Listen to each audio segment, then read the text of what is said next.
ಮಠ, ಸಿದ್ಧಗಂಗಾ ಮಠ, ಮುರುಘಾ ಮಠ ಹೀಗೆ ದೊಡ್ಡ ದೊಡ್ಡ ಒಂದು ರಿಲಿಜಿಯಸ್ ಇನ್ಸ್ಟಿಟ್ಯೂಷನ್ಸ್ धार्मिक संस्थाओं नमगे आश्रय ಕೊಟ್ಟಿದ್ದಾರೆ। ये योजना प्रारंभ करने का बहुत हेल्प किया वो FRLHT राष्ट्रीय औषधि सस्य पुनरुत्थान प्रतिष्ठान बेंगलुरु में और राष्ट्र में है और बढ़िया संस्था हरिराम मूर्ति इसमें है। ये संस्था बहुत हेल्प किया।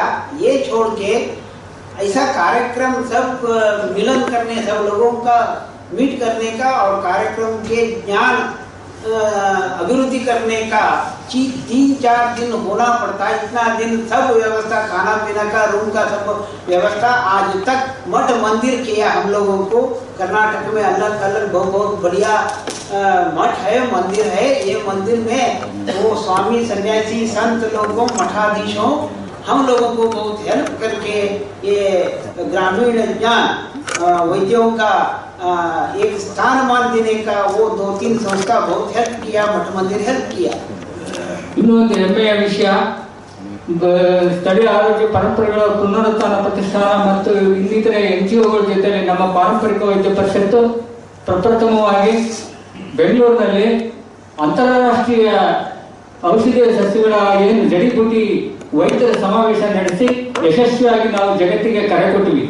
देश में प्रप्रथम बेंगलुरु में आयुर्वेद वर्ल्ड कॉन्फ्रेंस और देश का कॉन्फ्रेंस कर्नाटक में प्रप्रथम किया।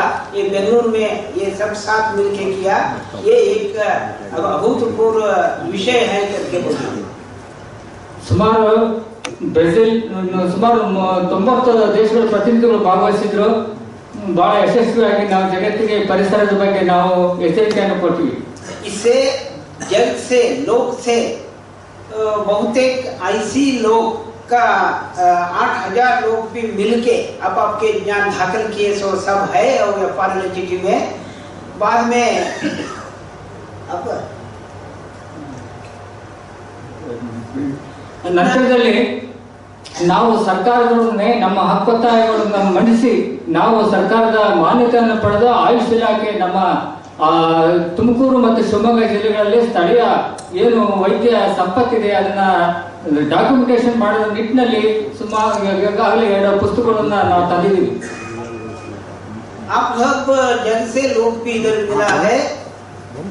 अभी तक बहुत इंटरेस्ट से काम चलते हैं। आपका सहकार और आपका ज्ञान, आपका हेल्प सब लोग मिलके, हम एक ही नहीं, कर्नाटक वाला एक ही नहीं, आपका बहुत बहुत हेल्प होना जग में, भारत देश में, जग में ये ज्ञान की है दाखिल करना और इसके प्रयोजन अगले पीढ़ी में ये सिखाना और अगले पीढ़ियों को ये ज्ञान दान करना। और सरकार वो बच्चों कैसे रोए बाद में माँ दूध देते, ऐसे हम रोना, होराट करना, स्ट्राइक करना, ऐसा कुछ तरी मार्ग में हमका एक स्थिति स्थानमान अच्छी तरफ रखना करके सरकार के रिक्वेस्ट करना करके आपको सबको हेल्प होना। नमस्कार। ಭಾರತ ಕರ್ನಾಟಕ ಸರ್ಕಾರವು ಕರ್ನಾಟಕ ಜ್ಞಾನ ಆಯೋಗ ಮತ್ತು ಆಯುಷ್ ಇಲಾಖೆ ವತಿಯಿಂದ ನಮ್ಮ ಪಾರಂಪರಿಕ ವೈದ್ಯರ ಜ್ಞಾನವನ್ನ ದಾಖಲೆಗೊಳಿಸಿ ಒಂದು ಡಾಕ್ಯುಮೆಂಟೇಶನ್ ಆಗಿ ಸ್ಥಳೀಯ ದ್ರವ್ಯಕೋಶ ಅಂತ ಬಿಡುಗಡೆ ಮಾಡಿದೆ।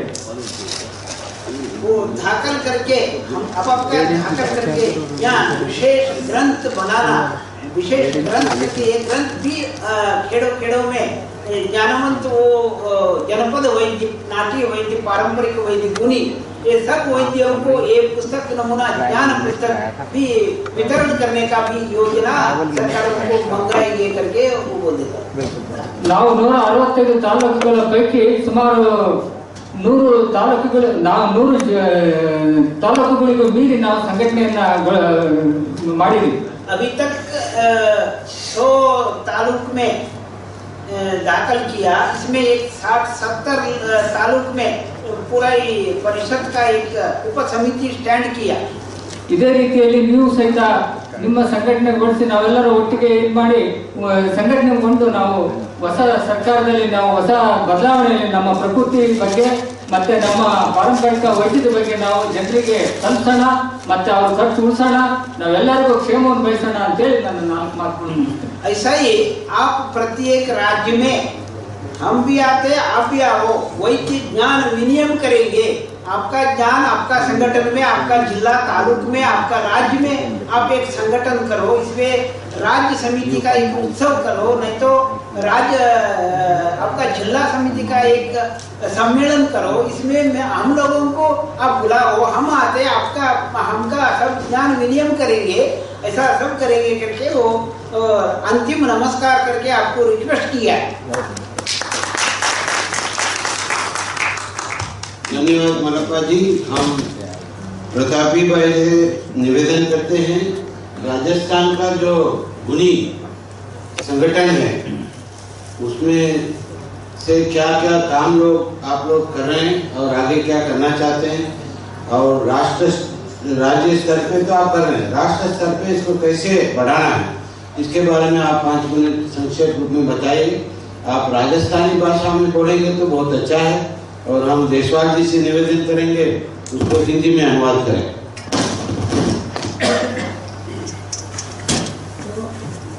सब गोनी भाइयों, मेरा राम राम है भाई बहनों सब। तो मेरा नाम प्रताप भाई है और राजस्थान में उदयपुर में रहने वाली हूँ। मैं देसी जड़ी बूटी से काम कर रही हूँ 10 साल की उम्र से। अब आज तक मेरे दादा परदादा के साथ काम करती रहती, अब आज तक 22 साल में जागरण के साथ काम कर रही हूँ। जड़ी बूटी का ज़्यादातर हड्डी जोड़ना, महिला में एक महत्वपूर्ण है चीज़, महिला का ड्रेस बाहर आ जाता है तो वो मैं दवाई से ठीक कर देती हूँ। ऑपरेशन करा होगा सरकारी डॉक्टर के पास जाओ 50-60 हज़ार रुपया भी लग जाता है, और वो नस बंद नहीं होती है तो कैंसर भी हो जाता, आदमी मर जाता है। तो कम से कम ज़्यादा 700-500 रुपया खर्चा हो तो वो ठीक हो जाती है। ये कह रही है मेरा नाम प्रतापी भाई है, मैं उदयपुर से, राजस्थान के उदयपुर जिले से आई हूँ। और इन्होंने जो बताया वो अभी मैं संस्कृत में बता देता हूँ आपको सभी को। इन्होंने बताया कि अभी तक मैं 10 साल की जब थी तब से मैं ये इलाज करना शुरू किया है, और ये पीढ़ी दर पीढ़ी अपना उपचार सीखी और अब खुद कर रही हैं। महिलाओं के बच्चादानी जो बाहर आती है, यूट्रस प्रोलैप्स बोलते हैं इंग्लिश में, उसका ट्रीटमेंट करती हैं। और इसके अलावा मैं और किन का इलाज करते हैं वो भी बताओ। जैसे हड्डी तोड़ना है, ये छोटे मोटे सामान्य बीमारी का यही है, पथरी है, गठियावादी है, जो खास मुद्दा ये है। और 25 साल में जागरण जन विकास समिति 25 साल में यह हेल्थ पर काम करेगी, जो 13 राज्य के लोगों को आगे लाए और ट्रेनिंग भी दी। और हम चाहते हैं कि जो 13 राज्य अभी आप भाई साहब ने बताया, जो चाहे तमिलनाडु हो, चाहे कर्नाटक हो, चाहे बेंगलोर हो, चाहे नेपाल हो, चाहे उड़ीसा हो, या किसी भी स्टेट है, किसी भी राज्य है, सब एक हो के एक झुंड लड़ाई लड़ोगी तो अपना संगठन आगे बढ़ेगी। इनका कहने का मतलब ये है कि हम सब मिलकर के यदि इस कदम को आगे बढ़ाएंगे, पारंपरिक चिकित्सा पद्धति की जो प्रक्रिया है इसको हम चाहे किसी भी राज्य का हो, कर्नाटका हो, तमिलनाडु हो, केरला हो, चाहे उड़ीसा हो, राजस्थान हो, सभी लोग मिलकर के यदि हम इस कार्यक्रम को आगे बढ़ाते हैं तो निश्चित रूप से हम सफलता प्राप्त करेंगे। इन्होंने अभी तक जो बताया उसमें पथरी और गठिया, हड्डी बिठाना और गर्भाशय ग्रंथि शरीर बाहर निकलना, इनका ये इलाज करती हैं। और अपने यहाँ पर इन्होंने जो बताया है, जागरण जन विकास समिति एक संस्था है उदयपुर में, जो पिछले 25 साल से परंपरागत चिकित्सा पद्धति पर काम कर रही है। उसमें इन्होंने इलाज करना शुरू किया और वहाँ पर प्रशिक्षण प्राप्त किया और दूसरे लोगों को अब ये प्रशिक्षण देती भी है।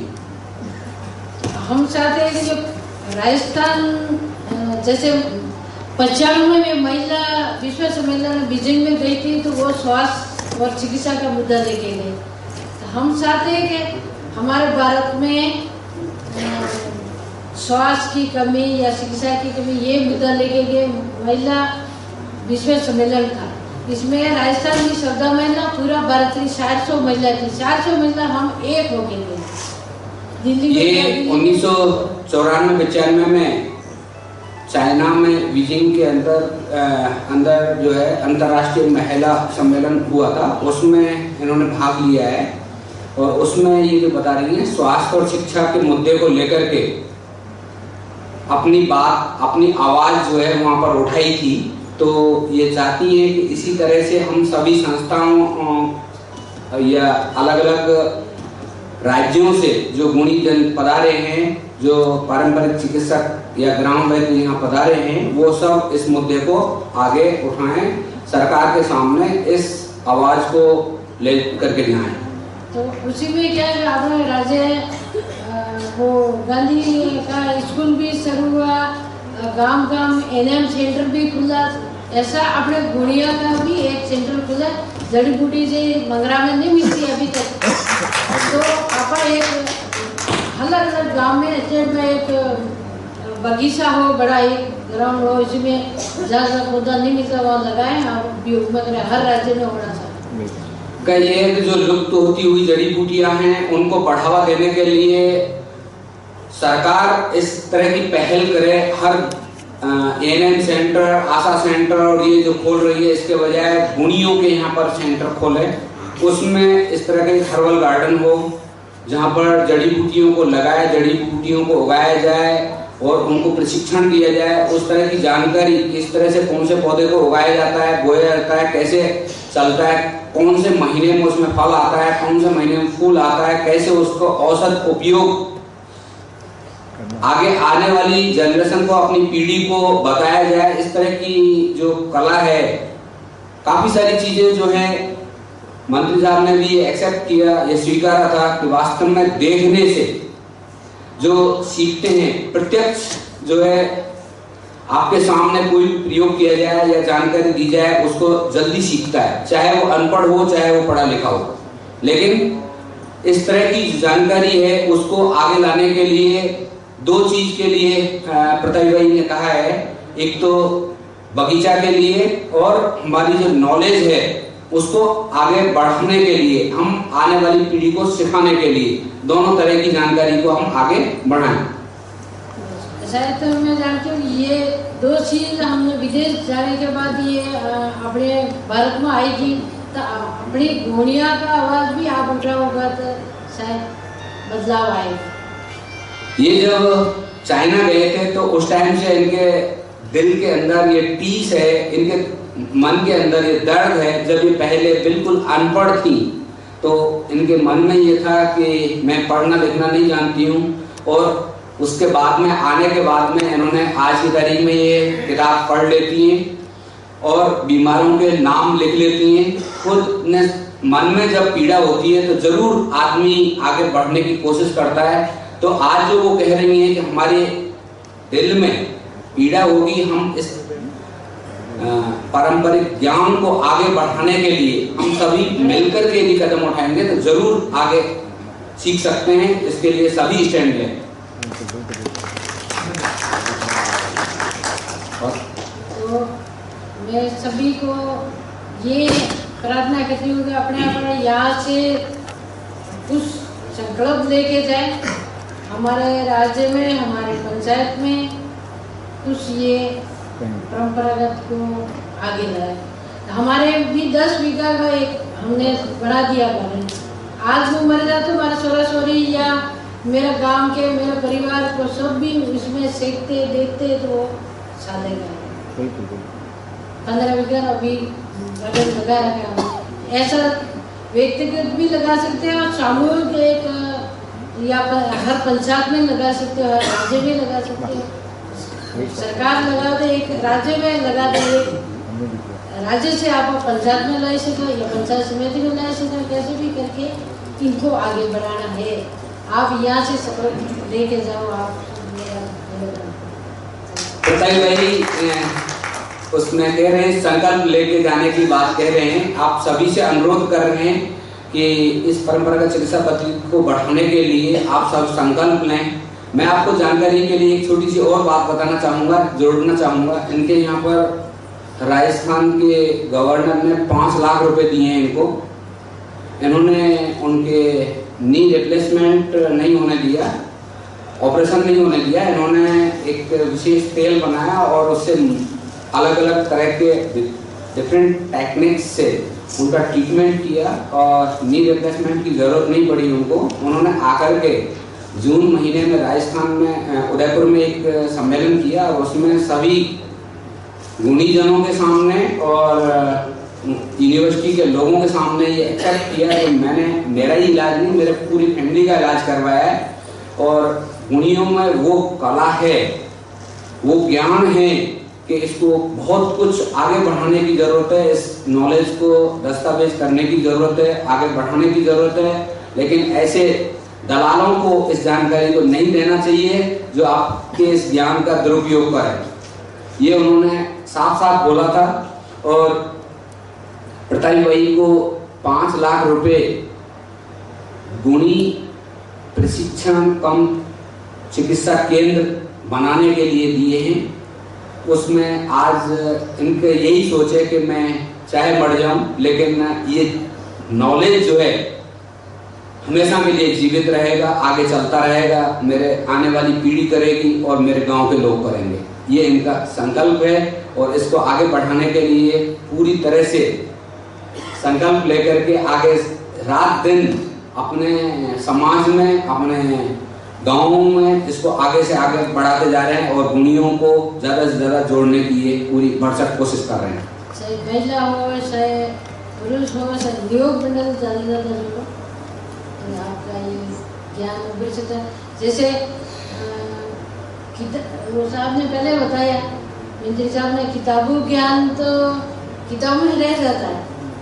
जो गुणियों को ज्ञान है ये तो परंपरागत चिकित्सा, जैसे आपने बेटा बेटी हुआ था, आप मकान बनाओ, जैसे भगवान अपन को जीवन दिया है तो पहले जड़ी बूटी तैयार करके मनुष्य से अवतार दिया, तो वो है वे जड़ी बूटी है। प्राकृत ज्ञान को आगे बढ़ाने के लिए बात कर रहे हैं। गुणियों का जो मौखिक जो ज्ञान है, एक तो क्या है, आयुर्वेद का जो टेक्स्ट है वो लिखा हुआ है ना, वो लिखा हुआ है, उसको तो हर कोई पढ़ सकता है, समझ सकता है, कर सकता है। लेकिन उसमें भी बहुत सारा वो है, अलग अलग 50 नुस्खे हैं। लेकिन प्रताप भाई जो बता रहे हैं कि प्राकृतिक ज्ञान है, हमारे यहाँ पीढ़ी दर पीढ़ी जो ज्ञान चला रहा है। जैसा अभी छत्तीसगढ़ वालों ने बताया था थोड़ी देर पहले, हड्डी कैसी भी टूटी हो उस पर लेप लगाया या दवाई दी तो निश्चित रूप से ठीक होगा। ऐसे ही इनके पास में, हर गुणी के पास में अपना 1 या 2 बीमारी का इलाज करने का अच्छा एक नुस्खा है, वो उन्होंने पीढ़ी दर पीढ़ी अपनाया है। बहुत बहुत धन्यवाद। सभी को बहुत बहुत धन्यवाद। बहुत बहुत धन्यवाद। खखट भाई गुजरात से वैद्य हैं। उनके भाषण को गुजराती से हिंदी अनुवाद करने के लिए आप में से कोई साथी तैयार है गुजरात के टीम पे?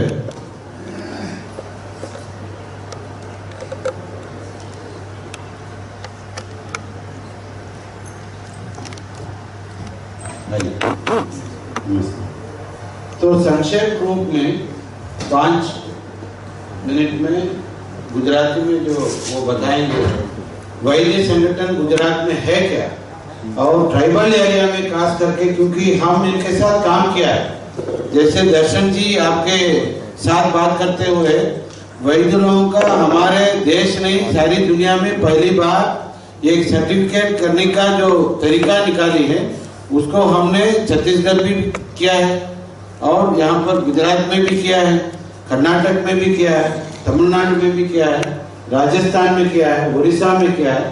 तो उसका भी एक जो सर्टिफिकेट ऑफ प्रायर लर्निंग का जो काम आप लोगों ने किया और इसका सहयोग बेल की संस्था ने किया, तो उस विषय को सामने रखेंगे। तो और काफी राज्यों में इसके बारे में काम नहीं हुआ, सिर्फ 6 राज्यों में हुआ, जैसे नॉर्थ ईस्ट में नहीं हुआ, तो इसलिए उसके बारे में 5 मिनट बताया तो अच्छा है। और जो आपका काकड़ भाई।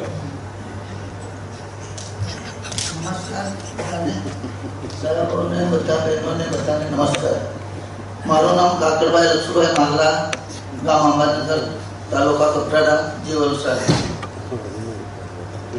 हमारे जड़ी बूटी तो नानपणथी पेला बापू दादा थी जानता था, तसे हमें आपको नानपणथी जानता था। हमें बने लगने लाता नहीं मिले और बच्चों दवाથી માંડીને બધું જ તૂટે હાડકું પથરી લખો બધા માટે ઈલાજ કરીએ અને અમે પેલા આમાં જ પેલા બાપ દાદાથી જાણતા હતા ભાઈ સત્તાએ અમને પેલું તાલીમ આપી પછી અમને તો પેલા સેન્ટર આપ્યું પછી ગાર્ડન બનાવ્યું આવા રીતે અમારું વલસાડ ધરમપુર ને વાપીમાં આવા ત્યાં જગ્યાએ અલગ સેન્ટર ચાલતા છે અને અમે બધા 50 ભગતના અમારી જૂથ છે મહિને 100 રૂપિયા જમા કરીએ છીએ દર મહિને અમારી પહેલી તારીખે મીટિંગ પહેલા શુક્રવાર મીટિંગ થાય છે। उनका नाम जो है वो काकड़भाई है। वो दक्षिण गुजरात में वलसाड़ जिले के धरमपुर तालुका के अंबाजंगल करके गांव है उसके रहवासी है। उनके वहाँ साउथ गुजरात में जो डांग, नवसारी और वलसाड़ ये 3 डिस्ट्रिक्ट है उसमें बायप नाम की जो संस्था है वो काम कर रही है और गुणीजनों को संगठित किया गया है और संगठन करके उनका एक क्लस्टर 4 जगह पर क्लस्टर बनाया हुआ है 20-20, 50-25, 50-50 गांव का। और वो गुणीजन पहले ऐसे ही रहते थे, उसका कोई संगठन नहीं था। तब उनको इतना यानी कि वो जो जनरल नॉलेज से वो काम कर रहे थे, लेकिन बायप के साथ जुड़ने के साथ उनका जो ज्ञान था उसके साथ में बायप ने उसका नेचुरोपैथी का और योगा का ज्ञान उनको ट्रेनिंग दिया है। 10 दिन का ट्रेनिंग हमें पुणे जाके उर्ली कंचन जहाँ गांधी जी ने आश्रम था उनका स्थापना किया है निसर्गोपचार सेंटर उर्ली कंचन में गांधी जी ने, वहाँ जाके इन गुणियों ने ट्रेनिंग लिया है और फिर वो आके अभी संगठित हुए हैं। 4 जगह पर संगठन चल रहा है। वो हर महीने में एक बार मिलते हैं, सेविंग करते हैं, बचत करते हैं और अपने उन्होंने चरक सेंटर करके सेंटर की शुरुआत किया है आज से 5 साल के पहले। तो उसमें वो ये जो वनौषधियाँ, योगा और कुदरती उपचार यानी कि मसाज और स्टीम बाथ और माटी लेप ये वो करते हैं और 10-15 लोगों ने पहले सीखा, बाद में आके उन्होंने अपने आसपास के गांव के जो भगत लोग हैं उनको भी उन्होंने सिखाया और अभी उन्होंने जैसे वलसाड डिस्ट्रिक्ट है, सेलवास है, धरमपुर है, ये बड़े शहरों में भी उनका अभी सेंटर चल रहा है। वहाँ उनके वो रेगुलर वहाँ सेवा दे रहे हैं। हमारा हम चालते थे 50 से 30-40 आवा मानस दौड़ जाए टीम आपी हमारी मसरत बेन माटे बेन मुकेली जे बदाम करीने आखा દિવસ પર અમે સેવા કરીએ ને તાતે પછી અમે ઘરે જઈએ। हम અઠવાડિયે માં બધા અઠવાડિયે રવિવારે રજા રાખેલી છે ને તો બધા અઠવાડિયે કરીએ ગામે ગામે આ પેટી બીટી બધે મૂકેલી છે ટીમ આપવા માટે। ये तो कि बीजू कहीं उन्होंने नहीं बताया, मैं आपको बताता हूँ कि इन 200 जो गुणीजन है यानी वही ट्रेडिशनल हीलर है उनका एक कोऑपरेटिव की स्थापना किया गया है। वो जो हमारे संस्था के स्थापक है डॉक्टर मणिभाई देसाई, तो उनके नाम से गुणीजनों का कोऑपरेटिव तैयार किया है। कोऑपरेटिव फार्मेसी है वो और वहाँ वो हर्बल गार्डन उसकी नर्सरी और उनका डिस्ट्रीब्यूशन जो प्रोजेक्ट आते हैं उसके अंतर्गत वो डिस्ट्रीब्यूशन करते हैं और उनको जरूरत है तो वो वहीं से भी ले जाते हैं। और सभी जो 200 वैद्य है वो उनके सदस्य है उस कोऑपरेटिव के। और कोऑपरेटिव में एक सेंटर है जो उनको ये जो नेचुरोपैथी है और योगा है उनका वहाँ उनका भगत लोगों का ट्रेनिंग वहाँ करते हैं। और कुछ बताना है? वो तो बोला वो हर महीने मिलते हैं जो उनके उस एरिया के टोटल जो वैद्य राज है वो उसमें से 100 लोग रेगुलर शेविंग करते हैं, हर महीने मिलते हैं और अपनी अपनी जो कुछ जरूरियात है वो यदि जरूरत है तो वो पैसे उसमें से लोन के रूप में लेते हैं, फिर वापस करते हैं। और उन लोगों ने वहाँ पर डांग जिले में और वहाँ पर वलसाड जिले में कलेक्टर में जाके भी उन्होंने बात किया कि एक ग्रुप है, आप उनको कुछ सपोर्ट दो ताकि वो उनका जो ज्ञान है वो आगे चल सके। महत्व की बात है जो है वो जो हरिराम जी ने बताया कि इन अच्छे काम किया उन्होंने, वो ये सब लोग हमारे साथ 2001 से जुड़े हुए हैं सभी गुणीजन। तो इसका अच्छा काम देख के, उनका अच्छा रिजल्ट देख के तो जो इग्नू है और पॉलिटिक काउंसिल ऑफ इंडिया है और FLHT और वाइफ, ये 4 संस्थाओं ने मिलके उनको जो गुणीजनों ने मिलके एक क्वेश्चन पेपर तैयार किया। उनकी जो मिनिमम जो उनकी आवड़त है, उनकी स्किल है, उनको सर्टिफिकेशन के लिए तो उन्होंने वैदराज, फिर आयुर्वेद के स्नातक, ये सबने मिलके उनके लिए एक क्वेश्चन पेपर तैयार किया गया। ऐसे 6 राज्यों में हुआ है। हमारे यहाँ गुजरात में जनरल कॉमन डिसीज और जॉन्डिस, इसमें जो वैदराज है उन्होंने फिर 50 वैद्यों ने उसकी एग्जाम दिया है, 70 ने दिया और उसमें से 50 वैद्यों उसमें से उत्तीर्ण हुए और इग्नू की ओर से उनको सर्टिफिकेट दिया गया है कि आप 3 साल तक ये आप जनरल जो डिसीज है जैसे कि डायरिया है, कॉमन कोल्ड है, पेट का दर्द है, ये सब और जॉन्डिस, उसमें आप चिकित्सा कर सकते हैं। ये हिंदुस्तान में पहली बार हुआ है। तो उसके ये जो 4 संस्थाओं का ये काम बहुत अच्छा हुआ है। और जहाँ भी उनका ये सेंटर चल रहा है, चरक सेंटर जिसको बोलते हैं, वहाँ वो सर्टिफिकेट लगा है। और वलसाड में तो कलेक्टर भी जाके वहाँ ट्रीटमेंट लेता है, तो उनके लिए अभी कोई प्रॉब्लम नहीं है, वहाँ सर्टिफिकेट है। उल्ली कांचन का उनका जो नेचुरोपैथी का उसका भी वहाँ ये सर्टिफिकेट लगा हुआ है। बड़े बड़े गवर्नमेंट के लोग भी वहाँ जाके ट्रीटमेंट करते हैं। धन्यवाद।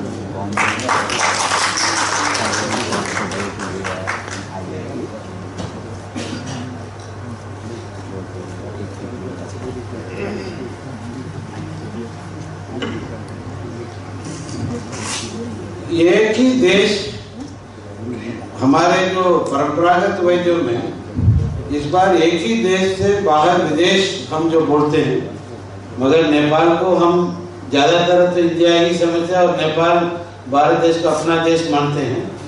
तो हम मुर्मुरू जी परमेश्वर नेपाल से आए हैं वैद्य, उनका नेपाली भाषा सुनना चाहते हैं और हम चाहते हैं उनको अनुवाद करने के लिए वामदेव जी हिंदी में अनुवाद करें।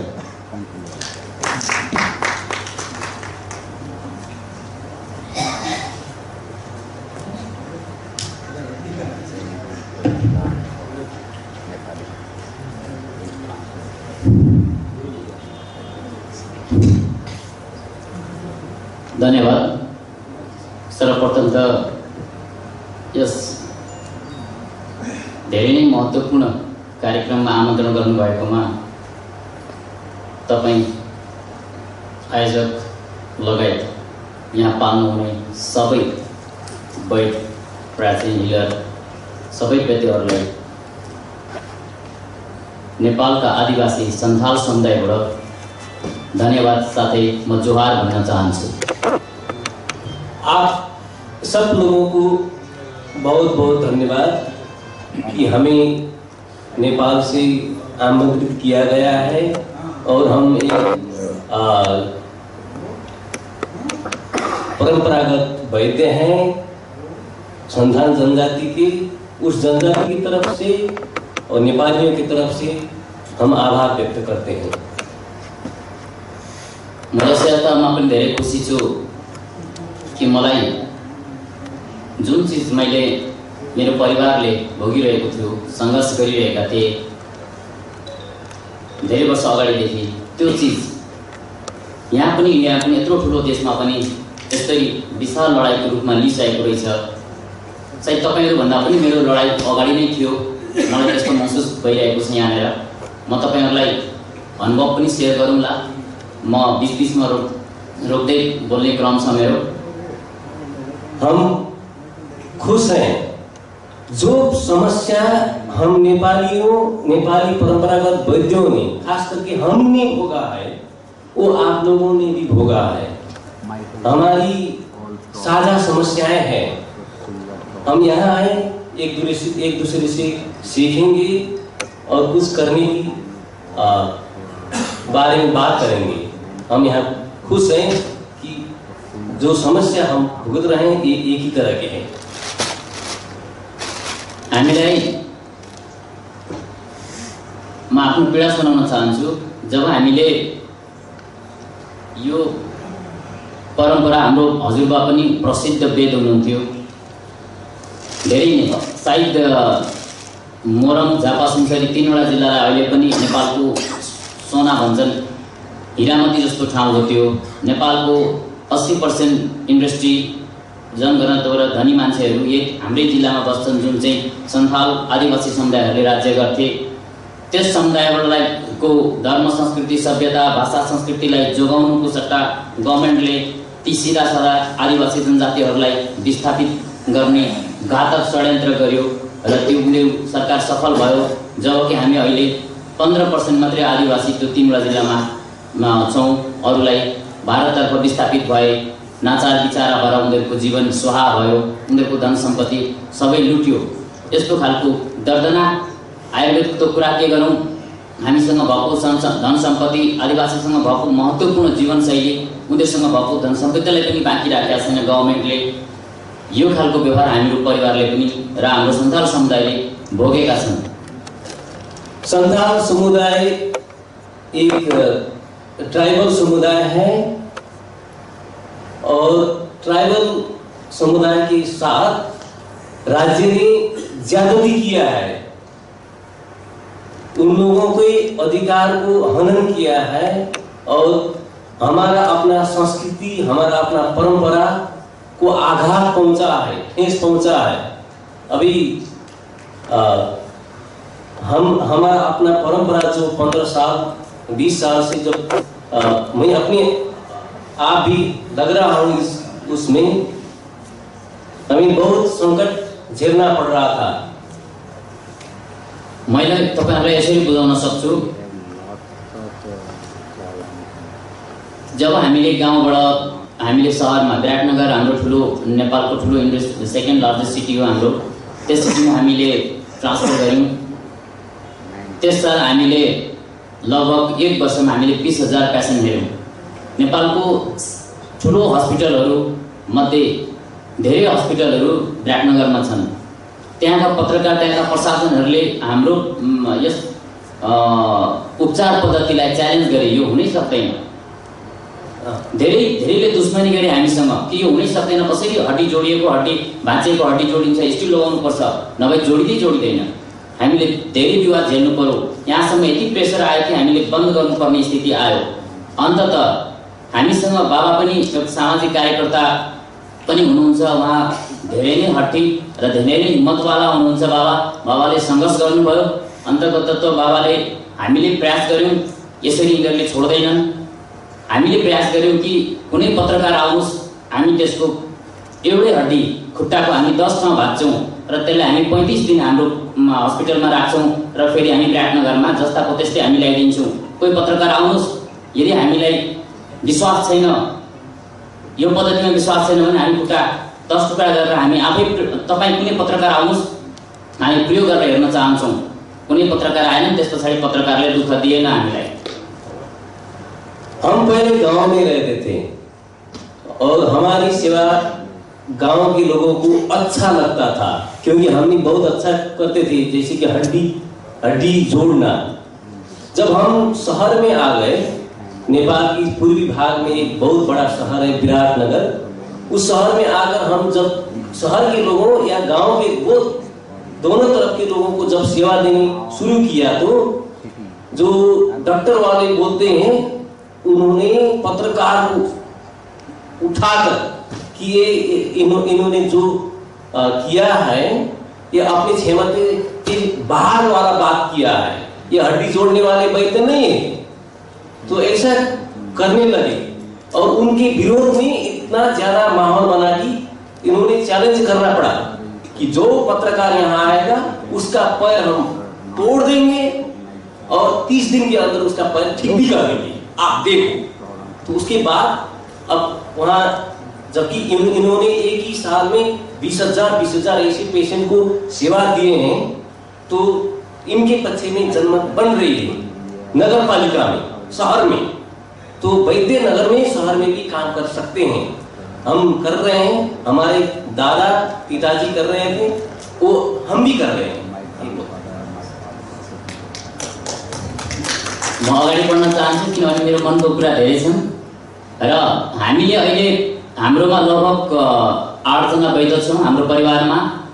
त्यस अन्तर्गत हामीले 200 जनालाई रोजगार पनि दिएका छौँ। कानुनी अन्तर्गत हामीले पनि नेपाल सरकारले बहालवाला सशस्त्र मन्त्रीलाई हामीले इलाज गरिसकेपछि विश्वास भयो अब हामीलाई नेपालमा डर छैन। कुनै पनि ठाउँमा हामी काठमाडौँमा पनि, राजधानीमा पनि मुर्मु सेन्टर आयुर्वेद सेन्टर जुन छ हामीले चलाएको धेरै नै फेमस छ। यसको जुन योगा छ त्यो धेरै नै प्रसिद्ध छ। अब हमारी जो सेवाएं हैं ये हड्डी जोड़ने के अलावा और भी सेवाएं हैं जो योगा की साथ भी जुड़ी हैं।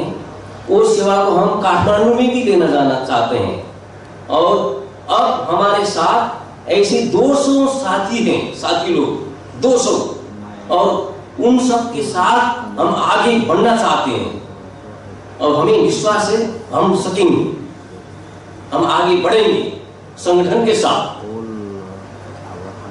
र यसमा हामीले कानुन अन्तर्गत नेपाल गभर्नमेन्टसँग हामीले धेरैचोटि अनुरोध गरेका छ। नेपालको जति पनि आदिवासी अन्तर्गत उनीहरूको जुन विशेष गरेर उनीहरूसँग जुन कला छ, उनीहरूसँग जुन विवेक छ, उनीहरूसँग जुन क्षमता छ, उनीहरूलाई कानुनी मान्यता दियोस्। जुन लडाइँ तपाईँहरू लडिराख्नु भएको छ त्यो लडाइँ हामीले पनि लडिरहेका छौँ र अन्ततको त हामीले यसरी भन्नुपर्ने हुन्छ। हामीले धेरै जडीबुटी हामीले हाम्रो गाउँको मान्छेले यति कन्भिन्स छन्, हाम्रो मुर्मु सेन्टर हाम्रो हस्पिटल यति प्रसिद्ध छ, समाज र हामीले मिलेर 100 बिघामा हामीले आयुर्वेद खेती गर्ने तयारी गरेका छौँ र नेपालमा धेरै जडीबुटीहरू छ। त्यो जडीबुटीले हामी आधा संसारभन्दा धेरैको मान्छेहरूको ज्यान जोगाउन सक्छौँ। नेपाल जड़ीबूटियों में बहुत धनी देश है। हिमालयों में बहुत अच्छे जड़ी बूटियां मिलता है और हम चाहते हैं कि इस जड़ी बूटी को फैलाया जाए और लोगों को, बहुत से बहुत लोगों को पहुंच में ये जड़ी बूटी पहुंचा जाए। हम उसमें लग रहे हैं, लेकिन हम नेपाल में बहुत जनजाति आदिवासी लोग हैं, ट्राइबल लोग हैं, अपने अपनी जनजाति के अपनी अपनी परंपरागत वैद्य चिकित्सा है, उन आपस में एकजुट होना चाहते हैं। अभी ये काम बाकी है और गवर्नमेंट हमको कानूनी मान्यता अभी नहीं दे रही है। हमको अलग तरीके से काम करना पड़ रहा है। कानूनी हैसियत के लिए, एक्रीडिटेशन के लिए हम एकजुट होकर आगे बढ़ना चाहते हैं। धन्यवाद। हम दो बात रिक्वेस्ट करें अलिकति म हजुरलाई म सुझाव हिंदी में दिन चाहूँगा, सुझाव दिन्छु। हम अपना अनुभव हम हिंदी में सुनाएंगे। हम आपको विशेष करके हम सुझाव के रूप में लें।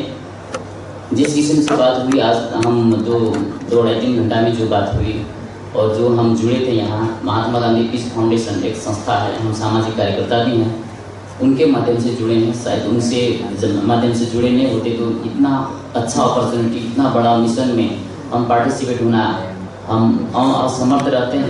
हमारा जो पीस फाउंडेशन है, हम केंद्रीय मेंबर हैं, हम जो अध्यक्ष हैं अर्जुन थापा जी, हम उनको व्यक्तिगत रूप से धन्यवाद देना चाहते हैं। और जो अभी हमने सुना है और हमारा व्यक्तिगत कॉन्सेप्ट है जो हम तो सुनने वाले हैं बहुत 1-2 दिन में, लेकिन जो हम रिसर्च भी कर रहे हैं, हमारा उसमें जो पढ़े लिखे लड़का सब है, समाज से आबद्ध हैं, जो डॉक्टर हैं, इंजीनियर हैं, हर 10 पेशेंट में हमारा 3 या 4 पेशेंट एलोपैथिक डॉक्टर या डॉक्टर के परिवार ही होते हैं हमारे यहाँ जो ट्रीटमेंट कराने के लिए आते हैं। और विशेष करके हम सुझाव के रूप में ये देखें, जैसे हम लोग बड़े बड़े किताब लिखें या फिर पढ़ें, हमारा जीवन सही है। हम एग्जाम्पल दें आपको कि जैसे हमारा बेटा बेटी को पढ़ाने के लिए हम लोग अच्छे से अच्छे इंस्टीट्यूट में डाल देते हैं। क्यों? कि अच्छा नौकरी हो, अच्छा पढ़ाई हो, इसलिए हम लोग लाखों रुपया उसको डोनेशन करते हैं उस इंस्टीट्यूट को कि अच्छा पैसा कमा सके। लेकिन हम लोग उससे भी महत्वपूर्ण जीवन हम लोग भूल जाते हैं अपना बेटा बेटी को लिए कि उसका जीवन वो पैसा कमाने के लिए हम लोग इंस्टीट्यूट में भेजते हैं, पढ़ाते हैं, लेकिन जीना कैसा है, ये जीवन कैसा चलता है, कैसा जीना चाहिए, उसके लिए कहीं हम लोग की पढ़ाई नहीं होती है। और हमारा समाज का एक दुर्भाग्य समझे, हमारा परंपरा इतना बिगड़ चुका है। हम सामाजिक कार्यकर्ता हैं, अध्ययन भी किए, इसलिए आपसे शेयर करना चाह रहे हैं, आप भी वो कर सकते हैं। हमारा जो बच्चा है, विशेष करके जो बच्चे हैं, हम लोग छोटे से क्या सिखाते हैं उनको? मानने वाला प्रकृति सिखाते हैं। बाबू इसको मानो, इसको मत छो, इसको मानो, ये बड़े हैं, ये पौधा है, इसको मानना चाहिए, ऐसे करना चाहिए। हम लोग मानने वाला संस्कृति को बढ़ावा देते देते एक दिन ऐसा भी आता है कि हम नहीं भी मानेंगे तो क्या होगा? अब कुछ नहीं होगा। यदि बचपन से हम लोग का अपना बच्चा बच्ची को कोई भी विषय में, हमारा संस्कार संस्कृति का विषय में जानने वाला कोई भी विषय में हो जानना, यदि हमको किसी को मान रहे हैं, वो बड़े हैं, तो क्यों मानना है हमको? कोई भी चीज के बारे में हम उसको कह रहे हैं बच्चा को, उसको रीजनेबल तरीके से कारण बता के उसको मानना चाहिए। जब कारण पता होगा तो वो जानेंगे, इसके बाद भी छोड़ेंगे नहीं। वो ये मानने वाला प्रोसेस हम लोग जो अभी जो है, इसलिए हम लोग अपना संस्कार संस्कृति छोड़ते जा रहे हैं। हम लोग बच्चे को छोटे से ही जानने वाला संस्कार सिखाएं, मानने वाला नहीं। और दूसरा बात, हम अंत में हम कहना चाहेंगे आप लोगों को कि हमारा तो लड़ाई जारी है और इतना बड़ा मिशन से हम जुड़ रहे हैं। हमारा कॉन्फिडेंस, हमारा परिवार का कॉन्फिडेंस बहुत ही ऊंचा होगी और इससे हमारा जीने का जो संस्कार है, हम लोग जो आयुर्वेद को बड़ा बड़ा स्कूल से भी बेहतर होगा कि हम लोग को संस्कार बनाए, संस्कृति बनाए, उसको कल्चर बनाए। हम छोटा सा एग्जाम्पल देके हम अंत करेंगे। हमारा संथाल सोसाइटी में जहाँ भी होती है, हमारा कॉमन होता है, हमारा भाषा, संस्कृति, सभ्यता, हमारा जीवन मृत्यु संस्कार कुछ अलग होती है। उसमें से होती क्या है, जब कोई भी बच्चा होता है तो गांव में तो एक भोज होता है। वो नीम का पात को ड्राई करके उसका खिचड़ी बनाया जाता है और भी जड़ी बूटी 2-3 जो मिलाया जाता है। वो हजारों वर्ष पहले से संस्कार के रूप में है कि कहीं भी मान लो दोस्तों, हर 300 घर है, 1-1.5 महीना में या 2-4 दिन में या तो होता है, कहीं तो कोई किसी घर में बच्चा तो होती होगी। तो उसका संस्कार है कि जो गांव के मुखिया हैं, वो सब यहाँ जाके बोल देते हैं कि फलाने के यहाँ बच्चा हुआ है, आज भोज होगा उनके यहाँ। वो पूजा भी होता है, वो जो खीर का, उसमें टोटल नीम का पत्ती का भोज मतलब खीर बनाया जाता है। किसी का घर में बात नहीं पकेगा उस रात को, यदि किसी के यहाँ वहां आने में मना किया तो उसको कार्रवाई होता है। सबको आना पड़ता है उस घर में और पेट भर के उस दिन खीर खाना पड़ता है। आपको मालूम है, जो नीम का खीर खाएगा उसका जो ब्लड ऑलरेडी फ्रेश रहता है। इसलिए हमारा सोसाइटी में वो शुगर और प्रेशर जैसा घातक रोग बहुत कम है। इस किस्म का संस्कार और संस्कृति हम लोग समाज में बनाएं तो हम लोग जो जीने का पद्धति है, हम लोग संसार के सबसे हेल्दी समाज हम हो सकते हैं। ये हमारा समझ है। इतना कहते हुए ही हम आप लोगों को धन्यवाद देंगे। जवाब परमेश्वर जी।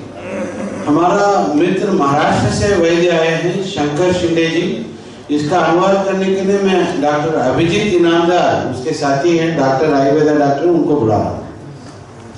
5 मिनट के अंदर कदम कीजिए।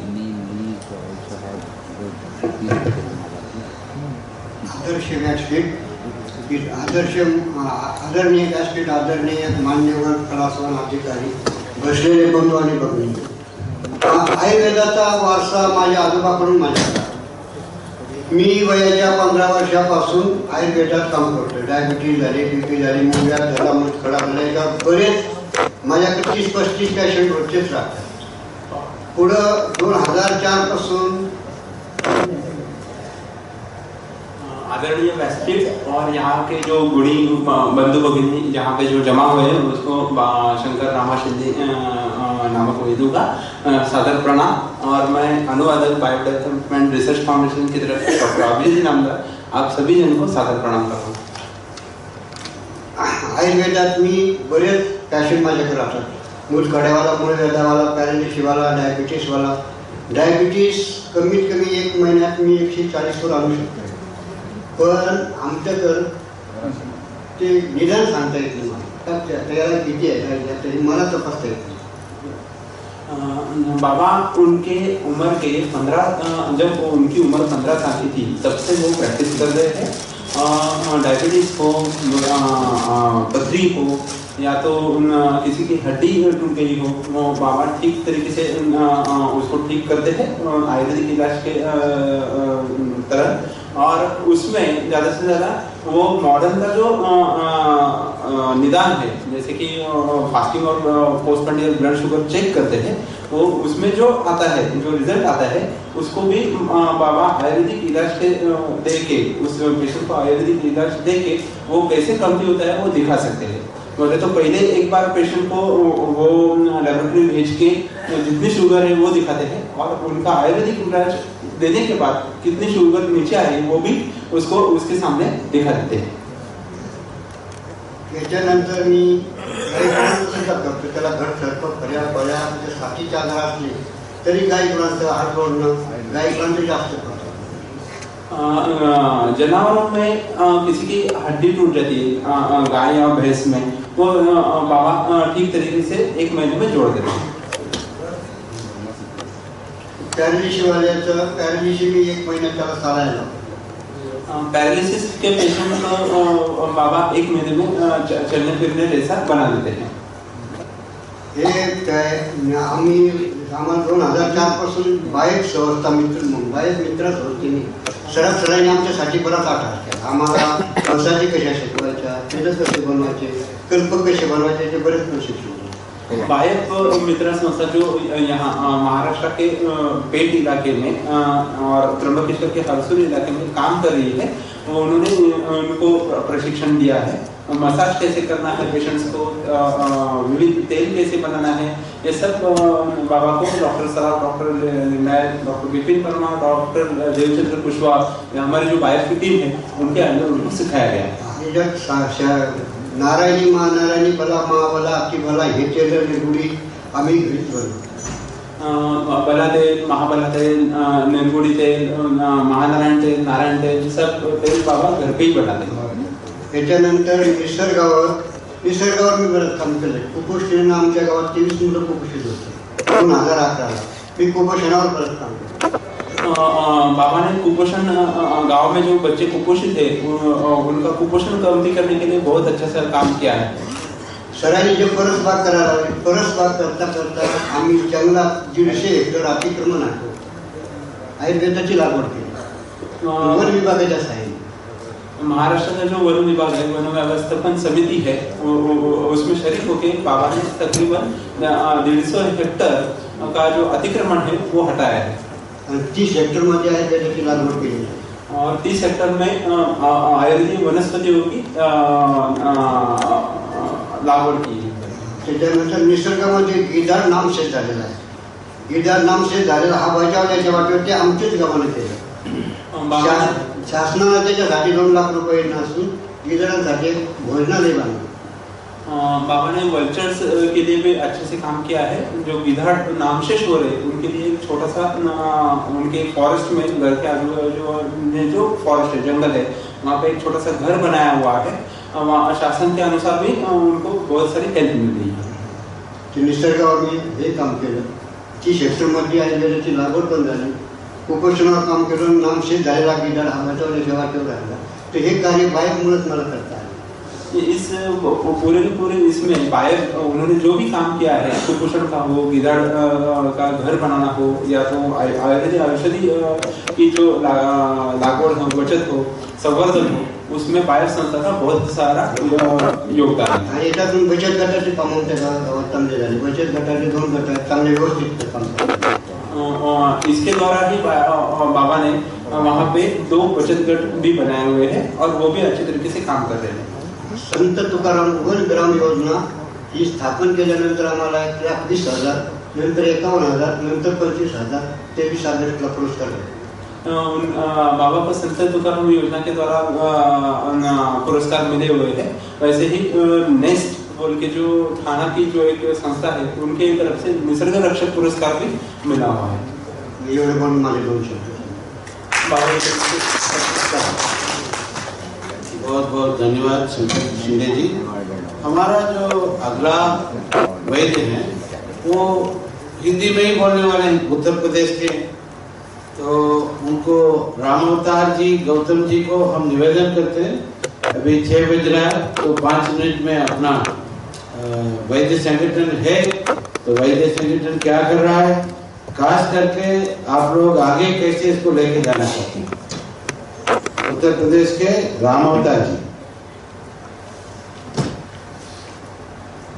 सर्वप्रथम हमारे साथ दूर दराज से आए हुए हमारे पिता तुल, हमारी बहनें और हमारे भाई सभी को मैं चरण स्पर्श करते हुए, वंदन करते हुए नमन करता हूँ। और हमारे भाई श्री हरिराम जी को मैं बार बार कोटि कोटि वंदन करता हूँ। और हमें गाइड करने वाले, जो इस यहाँ तक पहुँचाने वाले आदरणीय हमारे देव सर जी, जो आपके बीच में होंगे, बैठे हैं। और ये जो बायो डेवलपमेंट रिसर्च फाउंडेशन, अभी सभी हमारे भाई जी ने कहा और हमारे पिताजी ने भी कहा, तो ये बात सत्य है कि बायो डेवलपमेंट रिसर्च फाउंडेशन ये बहुत अच्छा काम कर रही है। और इन्हीं के सहयोग से हम लोग यहाँ तक काम कर रहे हैं। अब मैं अपनी कहानी बताता हूँ, क्योंकि मुझे दुख भी होता है और खुशी भी बहुत होती है।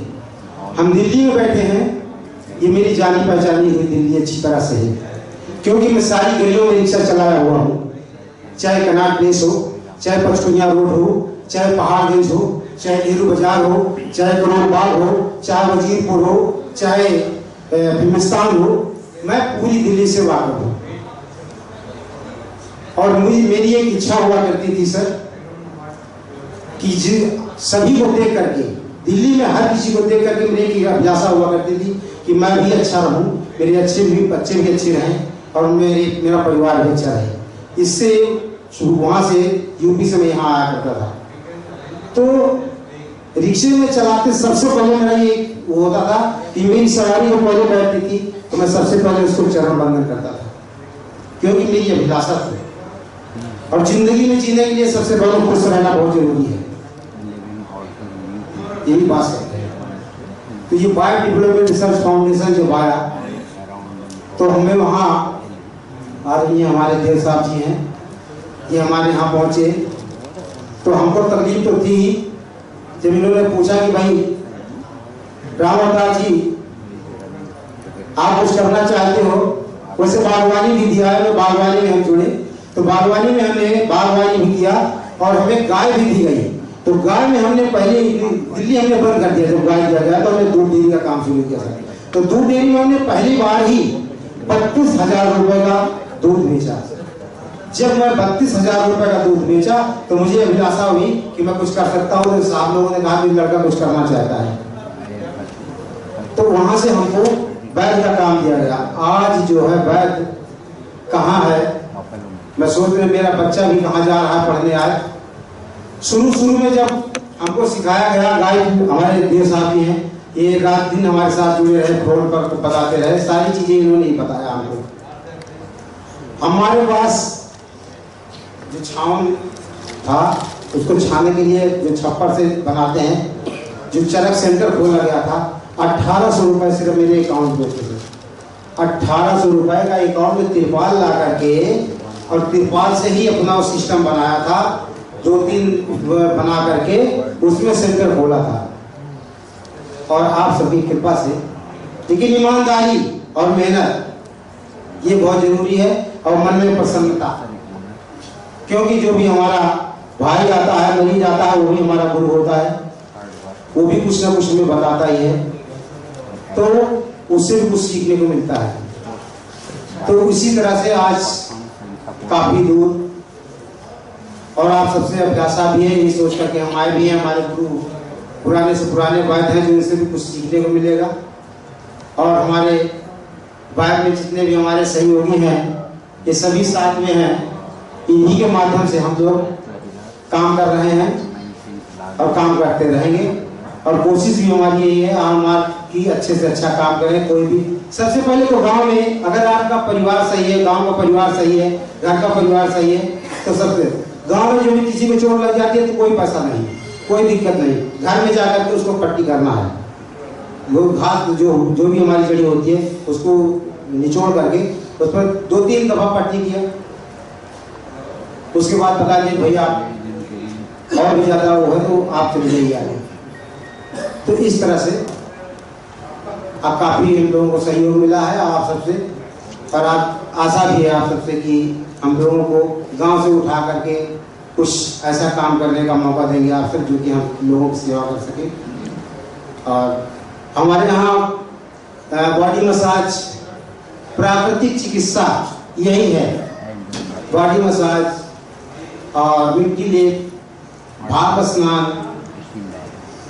और सबसे पहले शुरुआत हम अपने दिन जो सुबह उठते हैं तो शुरुआत कहाँ से कर, आज हर जिसको भी देखो, किसी को डायबिटीज है, किसी को ब्लड प्रेशर है, किसी को कुछ है, सभी आदमी को क्यों नहीं है, और दिनचर्या हमारी ठीक ठाक नहीं है। सबसे पहले हम यही कहेंगे कि सुबह उठते ही हमको क्या करना चाहिए। सबसे पहले हमें अपने पानी से ही अपनी दिनचर्या शुरू करनी चाहिए, चारपाई पर से ही। और आप देखेंगे कि 25 दिन और 30 दिन में ही पता लग जाएगा अपने आप को स्वयं। लेकिन बिगैर कुल्ला किए हुए आप पानी पिए, लेकिन पानी कौन सा पीना है, अगर गुनगुना पी सकते हैं तो अति उत्तम। अगर गुनगुना नहीं पी रहे हैं तो तांबे के बर्तन में रख लें और उसको सुबह उठते ही निखार मुंह, मतलब कुल्ला नहीं करना है, मुंह में हमने डाला और उसको अंदर जैसे देखते हैं, कभी सुबह उठते ही अगर किसी गलती से किसी मक्खी और उस पर अगर हम कहीं रोक दें तो बेहोश हो जाती है। तो वो एक मेडिसिन है हमारे अंदर ही, लेकिन हमको कुछ लोग ऐसा समझते हैं कि बहुत ही गंदी चीज होगी, ऐसा नहीं है। क्योंकि जानवरों में हम देखते हैं सबसे पहले चाटना ही शुरू करता है, वो कोई चीज लग जाती है तो उसको, तो ये भी गलत नहीं है। आप उसको पानी पीना शुरू करिए, गुनगुना हो सके तो ज्यादा अच्छा है, नहीं। और सबसे दूसरी बात, खाना खाने के बाद हम यही अपने पेशेंटों को, अपने मरीजों को यही बताते हैं, ज्यादा दवाई जो देते हैं, लेकिन उनको अपना दिनचर्या जरूर बताते हैं कि आप खाना खाने के बाद पानी कितना पीते हैं। कोई कहता भाई 1 लोटा पीते हैं, कोई कहता आप 2 गिलास पीते हैं। भाई क्यों पीते हो, 1 लोटा क्यों पीते हो? सही तो यह है कि आपको 1.5 घंटे तक पानी पीना ही नहीं चाहिए, और पीना भी है तो मुंह साफ करना है, गला साफ करना है। कुल्ला 2 कुल्ला पी लें, 1.5 घंटे के बाद ऑटोमेटिक आपको पानी जो है शरीर मांगने लगेगी। लेकिन पीना क्या है, ये भी सवाल उठेगा, कोई क्वेश्चन करेगा कि भाई पीना भी, जब पानी नहीं पीना तो क्या पीना है? पी सकते हैं, अगर हमको ईश्वर ने दिया है तो सुबह के समय खाना खाने के बाद जूस ले सकते हैं, छाछ ले सकते हैं दोपहर में, शाम को फिर दूध ले सकते हैं। इसी के साथ हम अपना विराम देते हैं। बहुत बहुत धन्यवाद जी रामावतार जी, और हम इसके साथ इसको खत्म कर रहे हैं। और आप